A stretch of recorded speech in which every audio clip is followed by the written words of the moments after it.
मुसलमानों पर एक ऐसा नया ऐलान सामने आया है जिसने पूरी दुनिया में जबरदस्त तहलका मचा दिया है। इंडिया के साथ इतना पैसा है ना, 5 मिनट में पाकिस्तान को खरीद लेगा। वो पाकिस्तान के साथ जंग नहीं कर सकता, उनकी टांगे कांपती है पाकिस्तान के साथ जंग करते वक्त। यहाँ के chief of the army staff की इंडिया के खौफ से शलवार गीली हो जाती है। हिंदुओं की कोई ताकत नहीं है कि हमारा मुकाबला कर सकेंगे। 63 में हारे, 48 में हारे, 71 में हारे, और वही हुआ, घर घुसकर मारा। शर्म आनी चाहिए। तो सच्ची बात यह है कि मेरा सर शर्म से झुक जाता है। और आज भारत बांग्लादेश में वही कुछ काट रहा है जो उसने 54 साल पहले नफरत के बीज की सूरत में बोया था। अगर वहाँ पे एक हिंदू को जला दे कोई बड़ी बात थोड़ी है। हिंदू को जलाना ये बड़ी बात नहीं, आप क्या बात कह रहे हैं? 2 नंबर मौलवी ये सिखाते हैं ना, आप जितने काफिर मारोगे आपको जन्नत मिलेगी। ऐसे तमाम मौलवियों को पागल खाने में जमा करवाएं। टेररिज्म जो ज्यादा करते हैं वो लोग इंडिया हो गया। पाकिस्तान के फील्ड मार्शल मुल्ला मुनीर ने तो अपने सगे भतीजे से ही बेटी का निगाह रच डाला। पूरी दुनिया आसिम मुनीर की एक हरकत पे थू थू कर रही है। जी हाँ दोस्तों, आसिम मुनीर पाकिस्तान के जो फील्ड मार्शल है, जिसे अवार्ड से नवाजा गया था, अपनी बेटी की शादी अपने ही सगे भाई के बेटे से शादी करवा दिया। भाई कौन ऐसा करता है बताइए? ऐसे तो काफी सारे लोग आएंगे बोलेंगे इस्लाम में जायज है, लेकिन आसिम मुनीर ऐसा हरकत क्यों किया? क्योंकि आसिम मुनीर चाहता है कि पाकिस्तान पे हमेशा दबदबा हमारा बना रहे। और दोस्तों, जैसा कि आप जानते हैं कि बांग्लादेश में जो घटना घटी थी, अब पाकिस्तान के लोग जो है ना उसको सपोर्ट कर रहे हैं। नहीं, अच्छा किया, बढ़िया किया, हिंदू के साथ हुआ है, कोई दिक्कत नहीं है। दोस्तों, ऐसे सोच वाले पाकिस्तानी, ऐसे मानसिकता वाले लोग बताइए भारत के लिए कितना खतरा है। तो मोदी जी है कि इनका वक्त वक्त पे इनका इलाज करते रहते हैं। तो दोस्तों, पूरा वीडियो के लास्ट तक देखिएगा, बहुत ही इंटरेस्टिंग वीडियो आपके लिए मैं लेकर आया हूँ। तो नमस्कार, मैं आपको दोस्त दीपी, चलिए शुरू करते हैं वीडियो। इंटरनेशनली कनाडा, अमेरिका तक ये बात पहुंची हुई है। बाबू चंद्र दास एक है हिंदू, उन्हें बांग्लादेश के अंदर हजारों लोगों के सामने जिंदा जलाया गया है। हिंदू थे वो, इस हवाले से क्या कहेंगे? वहाँ पे जो एक हिंदू को जिंदा जलाया गया बांग्लादेश के अंदर, इस हवाले से ये कहूंगा कि भाई जिन्होंने ये काम किए हैं उनके अंदर इनके ही लोग शामिल होंगे कि भाई किस तरह मुसलमानों को बदनाम किया जाए, क्योंकि वो मुसलमान तो खुद ये नहीं करेंगे, क्योंकि एक मुसलमान को मारना सारे आलम के मारने के बराबर है। वो इसमें शामिल हुए और उन्होंने ये कार्रवाई की भाई मुसलमान को किस तरह हम बदनाम करें। भाई ये पाकिस्तानी है, ये नहीं मानेंगे भाई। ये कह रहे हैं कि मुसलमान ऐसा कर ही नहीं सकता है। अब धर्म की बात तो मैं नहीं करूंगा, यहाँ पर कोई भी धर्म कुछ भी कर सकता है, लेकिन एक चीज यहाँ पर कहना चाहूंगा भाई, हमेशा हिंदुस्तान में जो अटैक होता है, हमेशा कश्मीर में जो अटैक होता है, ये आपके पाकिस्तानी मुस्लिम ही क्यों निकलते हैं? जो भी मुस्लिम निकलते हैं उनका लिंक पाकिस्तान से ही जुड़ा हुआ क्यों निकलता है? लेकिन वहाँ पे हजारों की तादाद में खड़े वो मुसलमान ही थे, वो थे मुसलमान ही। आजकल तो आपने देखोगे एक बंदा गिरता है या एक्सीडेंट होता है, उसको कोई उठाता नहीं है डर खौफ से, उसकी खाली वीडियो बना रहे होते हैं। तो इसी तरह वो मुसलमान थे, वो तमाशा बने रहे, किसी ने आगे बढ़ने की कोशिश नहीं की, क्योंकि उनके नजर में ना आ जाए, वो उसको टारगेट ना करें। तो मेरे भाई इन्हीं के अंदर शामिल होकर वो ये हरकतें करते हैं ताकि भाई मुसलमान को किस तरह इस्लाम को बदनाम किया जाए, मुसलमान को बदनाम किया जाए, वो यही चाहते थे। ज्यादातर इस तरह नहीं होता, मुसलमान नहीं करते ये। ज्यादातर ये होता है कि मुसलमानों का नाम खराब किया जाता है, जो ज्यादातर न्यूज आती है।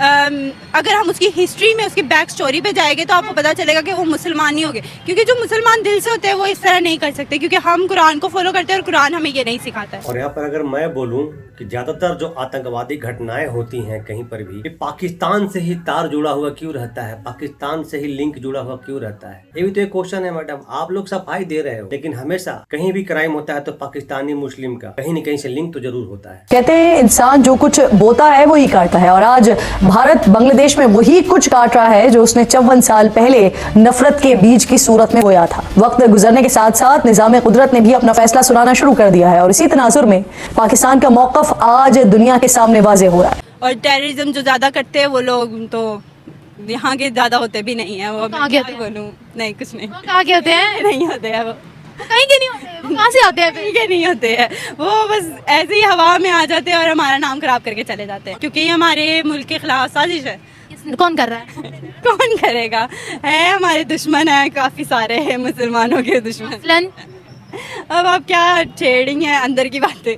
नॉन मुस्लिम साजिश कर रहे हैं, जैसे कि अमेरिका हो गया और इंडिया हो गया। लगे हाथ चाइना भी बोल दो ना, चाइना की क्यों छोड़ दिया? चाइना नहीं बोलेंगे लोग? चाइना इनके अब्बू जान जो हैं, भाई चाइना का नाम क्यों लेंगे? मैं आपको दिखाऊंगा चाइना इन लोगों के साथ क्या किया है। पूरा वीडियो देखिए दोस्तों। बांग्लादेश की माइनॉरिटीज के ऊपर, स्पेशली हिंदुओं के ऊपर 2900 हमले, एक हिंदू को तो चौक चौराहे के अंदर जिंदा जला लिया गया था। ये तो इंसानियत के भी खिलाफ है। नहीं, ऐसा कुछ भी नहीं, ऐसा हुआ है, हिंदू को जिंदा जलाया है ही नहीं। बांग्लादेश के अंदर एक हिंदू को जिंदा जलाया है। तो सब दूसरे मुल्कों में भी जलाते हैं ना, खाली इंडिया बांग्लादेश में थोड़ी है, दूसरे मुल्कों में भी तो होते हैं। तो वहाँ अगर हो गया कोई ऐसी कोई बड़ी बात थोड़ी, कहा अगर हो गया तो क्या पता उनके ही छोड़े बंदे, उन्होंने करवाया, तो आपको और मेरे को नहीं पता ना। अच्छा, एक हिंदू को जिंदा जला लिया, ये छोटी बड़ी बात नहीं है ये? बड़ी बात तो है, सही है कि इंसान किसी को जिंदा जला लेना। यार देखो, जिंदा जलाया है तो भाई खाली वहाँ थोड़ी हुआ है, तो पूरी दुनिया में हो रहा है, हर मुल्क में हो रहा है। अगर वहाँ पे एक हिंदू को जला दे कोई बड़ी बात थोड़ी है ये। हिंदू को जलाना ये बड़ी बात नहीं है, आप क्या बात कह रहे हैं? तो हिंदू को जलाना ये इंसानियत के खिलाफ है, ये कोई बड़ी बात नहीं है। तो मुसलमान को जला तो वो इंसानियत है। भाई कोई भी जात को जला देना बहुत बड़ा शर्मनाक चीज है और ये दंड के दायरे में आना चाहिए। चाचा जान कह रहे हैं कि हिंदू को जला देना कोई बड़ी बात नहीं है, मुसलमान को जलाया। भाई किसी भी जाति धर्म के लोगों को अगर ऐसे किया जाएगा वो इंसानियत के खिलाफ होगा, वो इंसानियत का क्रूरता होगा। जो इन लोगों ने किया है, जो बांग्लादेश के लोगों ने जो किया है ना, इंसानियत को शर्मसार कर दिया है। ये लोग तो सपोर्ट करेंगे ना, क्योंकि ये तो पाकिस्तानी है और पाकिस्तानी के हर एक बच्चे को सिखाया जाता है कि भाई हिंदू काफर है, काफर को मारना इनका धर्म है। जे हम पाकिस्तानी ये जहालियत हमारे ऊपर। 2 नंबर मौलवी ये सिखाते हैं ना, आप जितने काफिर मारोगे आपको जन्नत मिलेगी, जबकि इस्लाम तो पीस का दर्ज देता है। जी, ये तो फिर हमारे मौलवी सिस्टम का ही खराबी है, ये इनकी गलती है जो ये गलत काम सिखाते हैं। हमारे मौलवी ज्यादातर ऐसे कर रहे होते हैं आजकल। तो ये इक़दाम जिसने किया वो मुसलमान ही था, और मुसलमान हजारों की तादाद में जो थे ना वहाँ पे सब मुसलमान ही थे। देखिए मुसलमान बहुत किस्म के हैं, कोई बिक जाता है, कोई मुसलमान का रूप इख्तियार करते हैं। मुसलमानों को बेकाने के लिए उनकी तरह चेहरा बनाएंगे, उनकी तरह लिबास पहनेंगे, उनकी तरह कलमा भी पढ़ेंगे, कुरान भी आपको सुनाएंगे, क्योंकि मैं ऐसे बहुत आपको मिल जाएंगे मुसलमानों को बदनाम करने के लिए। पाकिस्तान के अंदर एक्सट्रीमिज्म कितनी है? क्या एक्सट्रीमिज्म कितनी है पाकिस्तान के अंदर? ज़्यादा नहीं, मतलब है बहुत एक्सट्रीम लेवल पे हम लोग चले जाते हैं, मगर मैं इस पे क्या कहूँ, मुझे नहीं समझ आ रही। पाकिस्तान में ज़्यादा एक्सट्रीमिज्म है, जो सही बात है। हाँ, हम किसी दूसरे मजहब के लोगों को बर्दाश्त क्यों नहीं करते?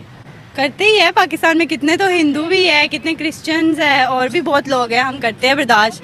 हम नहीं करते बर्दाश्त, लेस देन 2% पे आ गए हैं वो। जी, शायद इसलिए क्योंकि हमसे उनके काम नहीं बर्दाश्त होते, शायद हमसे उनकी चीज़ें नहीं बर्दाश्त होती, जैसे कि वो अपनी गॉड को मानते हैं और अपनी चीज़ों का। हालांकि उनको हमें छोड़ देना चाहिए, वो जो करना चाहते हैं वो करें। अगर वो हमसे इम्प्रेस होते हैं तो वो मुसलमान हो जाए, मगर हम नहीं छोड़ते हैं। हिंदुओं की कोई ताकत नहीं है कि हमारा मुकाबला कर सकेंगे। क्यों हिंदुओं की क्यों ताकत नहीं है? हिंदू की आपको क्या लगता है? हिंदुओं को क्या समझते हैं आप? हिंदुओं को ये चीज़ का इल्म होना चाहिए ना, जो पाकिस्तान की एटमी ताकत है ना। तो इंडिया भी एटमी ताकत है? एटमी ताकत नहीं है, उनकी ताकत एटमी ताकत नहीं है जो हमारी ताकत। कौन सी ताकत है? इंडिया के पास एटम बम नहीं है तो फिर क्या इंडिया के पास? इंडिया मुकाबला करे ना, क्यों फिर पीछे हट जाते हैं? तो आपको क्या लगता है हिंदू लड़ नहीं सकते क्या? नहीं, पाकिस्तानियों का मुकाबला नहीं कर सकते। आपको कैसे लगता है? वहाँ पे भी आपके जैसे इंसान रहते हैं, बल्कि ज्यादा वहाँ पे इंसान है, वहाँ पे 1 अरब 40 करोड़ लोग रहते हैं। हाँ, तो आपको ये आपकी क्यों इस खुशफहमी में कि आप लड़ सकते हैं तो वो नहीं लड़ सकते? नहीं लड़ सकते। हाँ जी, ईमान की ताकत है, मुसलमानों के पास ईमान की ताकत है अल्हम्दुलिल्लाह। तो हिंदुओं के पास भी तो ताकत है ना। उनके पास ईमान की ताकत कहाँ है? जब हिंदू है तो ईमान की ताकत कहाँ है? अल्हम्दुलिल्लाह पाकिस्तान के अंदर पावर है, पहले भी हम लोग उनको दिखा चुके हैं, फिर भी दिखाएंगे। यहाँ के chief of the army staff की इंडिया के खौफ से शलवार गीली हो जाती है। हमें पता है कि अफवाज पाकिस्तान क्या है। इन्होंने हमारी हड्डियां निचोड़ के खा गए हैं। ये 65 में हारे, 48 में हारे, 71 में हारे। ये जो वर्दी है इसके पीछे दहशत वर्दी है। जब सर इंडिया ने हमारे ऊपर रात के अंधेरे में हमला किया था, I'm really sorry to sir, वजीर आजम साहब कह रहे थे कि मैं स्विमिंग कर रहा था, सर एक मिनिस्टर कह रहे थे कि मैं तरबूज खा रहा था, सर तीसरा कह रहा था कि मैं तो जी पाकिस्तान जो है वो दहशतगर्द पालता है। सर उसका यूएन के अंदर यूनाइटेड नेशंस ने हमारे खिलाफ ही सर काबीना के उस डिफेंस मिनिस्टर का हमारे खिलाफ ही वो बयान चला दिया। पता है कि स्पेसिफिक एक वर्ड इस्तेमाल किया जाता है दहशतगर्द का, तो ये फिर जो है लेबल वो कब तक लगा रहेगा? जब तक ये लोग ऐसी बातें नहीं, ऐसी हरकतें नहीं छोड़ेंगे। ये लोग छोड़ते ही नहीं है, इन्होंने तो हमारा नाम खराब किया बाहर जाके। इंडिया के साथ इतना पैसा है ना, 5 मिनट में पाकिस्तान को खरीद लेगा। हाँ सुनाओ, इसका हक बनता है ये बात करना कि 5 मिनट में इंडिया खरीद लेगा। आपको पता है इंडिया पाकिस्तान के साथ जंग कर सकता है? मुझे पता है उनके पास जितना भी पैसा है ना, वो पाकिस्तान के साथ जंग नहीं कर सकता। उनकी टांगे कांपती है पाकिस्तान के साथ जंग करते वक्त। क्या बात करते हो भाई, पाकिस्तान के खिलाफ इंडिया के टांगे कांपती है जंग करते वक्त। तुम्हारे मंत्री के पजामे से पेशाब निकल गया था पार्लियामेंट के अंदर में, टांगे उनकी कांप रही थी। एक बार वीडियो उठा के देख ले भाई, तुम लोग कहाँ से जहालत भरी बातें करने के लिए आ जाते हो यार। इसलिए मैं बार बार कहता हूँ भाई, मदरसे में पढ़ाई मत किया कर मेरे भाई। लेकिन पाकिस्तान में स्कूल और कॉलेज की सुविधा है कहाँ भाई? वहीं पढ़ोगे और यही सब सीखोगे, पूरी दुनिया पर नाम हंसाओगे, लोग थू थू करेंगे तुम पे आकर के। आज फिर से थू थू करेंगे कमेंट में, पढ़ लेना आकर के। इंडिया हमारे साथ वाला मुल्क, वहाँ एक आम पार्टी का वजीर आजम है, वो यकीन करता है इस दफा हम तुम्हें अंदर घुसकर मारेंगे, और वही हुआ, घर घुसकर मारा। शर्म आनी चाहिए। जब ये जंग हो रही थी, ये गालबन 5-6 दिन रही, लेकिन जो मुझे एक फिक्र थी वो मुझे ये थी कि हमारी जो इकोनॉमी है वो कब तक सस्टेन कर सकेगी। जब मैं अपनी मुल्क की इकोनॉमी को इंडिया के साथ कंपेयर करता हूं जनाब स्पीकर, तो सच्ची बात यह है कि मेरा सर शर्म से झुक जाता है। सर तो और झुका दिया तुम्हारा आसिम मुनीर ने, एक हरकत करके अपनी ही बेटी को शादी अपने ही भतीजे से करवा दिया। भाई ऐसा कौन सा मुल्क है भाई, ऐसा कौन सा लोग होते हैं भाई जो अपने ही बेटी को अपने घर में शादी करवा देते हैं। वो भी तुम्हारा फील्ड मार्शल है, रहनुमा है तुम्हारा, वो रहनुमा कितना गिरी हुई हरकत किया है, सुन लो। पाकिस्तान के फील्ड मार्शल मुल्ला मुनीर ने अपनी तीसरी बेटी का निकाह कर दिया। पूरे पाकिस्तान में उसे ढंग का दूल्हा नहीं मिला तो अपने सगे भतीजे से ही बेटी का निकाह रच डाला।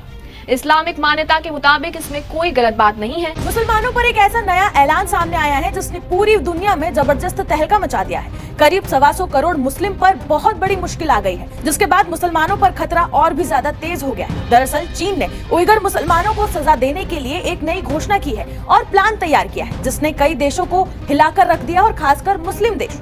चीन ने अब उइगर मुसलमानों पर नया एक्शन लेते हुए जो प्लान तैयार किया है उसने पूरी दुनिया को चौंका दिया। चीन से भागे उइगर मुसलमानों को पकड़ने के लिए, उन्हें सजा देने के लिए अब उन्हें विदेशों से खदेड़ कर वापस चीन में लाया जा रहा है। और चीन में हो रहे इस मुसलमानों के अत्याचार पर सभी मुस्लिम देश चुप होकर बैठे हैं, अपने मुंह को सिले बैठे हैं। ना कोई सवाल, ना कोई एक्शन, ना कोई भी किसी भी तरीके की कोई भी प्रतिक्रिया। कहाँ से करेंगे, यही तो दोगलापंथी है ना। पाकिस्तान जो हर एक बात पूछलता है, आज पाकिस्तान के लोग नहीं बोल रहे हैं। आज के काफी दिन से चाइनीज मुस्लिमों के साथ नाइंसाफी हो रहा है चाइना में, लेकिन पाकिस्तान के कोई भी व्यक्ति, कोई भी लीडर या कोई भी जर्नलिस्ट कभी उसके खिलाफ नहीं बोला। हमेशा इनको बस भारत को ही मुद्दा चाहिए। लेकिन मैं तो देख रहा हूँ पाकिस्तान में भी लड़कियां कह रही है कि कौन होते हो तुम फतवे देने वाले, जमकर जस्ट हो रहा है और तो धुरंधर के गाने बजे जा रहे हैं। देखिए राकेश जी, इस बात पर ये जो कुछ इस वक्त हो रहा है नुसरत भरूचा के ऊपर और जो पाकिस्तान की लड़कियों के ऊपर जो फतवे लगाए जाते हैं और लगाए जा रहे हैं, इसके ऊपर दो राय है नहीं। मैं दो टोक ये बात करूंगी, ऐसे तमाम मौलवियों को पागल खाने में जमा करवाएं।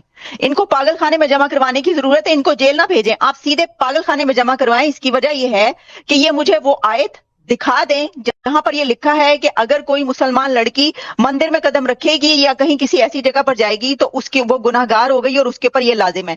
ये वो मौलवी हैं, ये वो मुफ्ती हैं जो कभी लाउड स्पीकर को हराम कहा करते थे और अब ये लोग लाउड स्पीकर इस्तेमाल करते हैं। ये मौलवी वो हैं जो कभी कैमरे को कहा करते थे कि ये हराम है। आज ये सब लोग कैमरे के सामने बैठकर फतवे दे रहे हैं। इंडिया वर्सेस पाकिस्तान कंपैरिजन कर रहे हैं ऑटोमोबाइल इंडस्ट्री का, तो हमारी को कार का नाम बताएं, कंपैरिजन शुरू कर लेते हैं। अपनी को कार बनाओ, अपनी को एक होंडे का स्टिकर चेंज करके आप 50,000 रुपए उस पर महंगा कर देते हो। आप वहाँ पे वो 70 को थूकते नहीं, आप 70 के मुर्शद हो। करता भाई इंडिया वालों हम रख ले, दुश्मन होना अपनी बात अलग बात है, उनसे नफरत होना अलग बात है, लेकिन तरक्की वो जहाँ पे कंपैरिजन नहीं बनता। यकीन जाने आप, ये कार किसकी है बाहर की है, वो कार किसकी है बाहर की, उससे अगली कार किसकी है बाहर की, वो अगली कार किसकी है बाहर की, अगली कार किसकी, अगली एनी सिंगल पाकिस्तानी ब्रांड खड़ा मुझे हाथ लगा दे, मैं आपको मान देता हूँ कंपैरिजन बनता है। दिखा दो भाई पाकिस्तानी जो तुम्हारे क्या तो एटम बम है, एटमी ताकत वाले मुल्क हो, दिखाओ, बताओ। भाई ने पूछा है, तुम्हारे ही भाई लोग है, बताओ तुम्हारा पाकिस्तान में कोई ऐसा आविष्कार किया है? सिर्फ जहर उगलने का, आतंकवादी फैलाने का, आतंक को पालने का, इसके अलावा पाकिस्तान कुछ नहीं करता है। आपके जो आकाओं है ना, आपके जो आका लोग हैं, उनका बस यही काम है, अपने बच्चों को नफरत सिखाओ बचपन से हिंदुओं के खिलाफ। बस यही काम बचा है आप लोगों का। जहालत भरी जिंदगी आपका हो चुकी है और आने वाला समय में ना और जहालत भरी जिंदगी आपका होने वाला है। दोस्तों आपका क्या ओपिनियन है, क्या राय है? पूरा वीडियो आप देख लिए, यहाँ तक पहुंचे तो प्लीज मेरे चैनल को सब्सक्राइब जरूर कीजिएगा, वीडियो को लाइक कीजिएगा, शेयर जरूर कीजिएगा, कमेंट सेक्शन आपका है जरूर कीजिएगा कमेंट। तो मिलते हैं फिर से एक न्यू रिएक्शन वीडियो, तब तक के लिए नमस्कार, राम राम,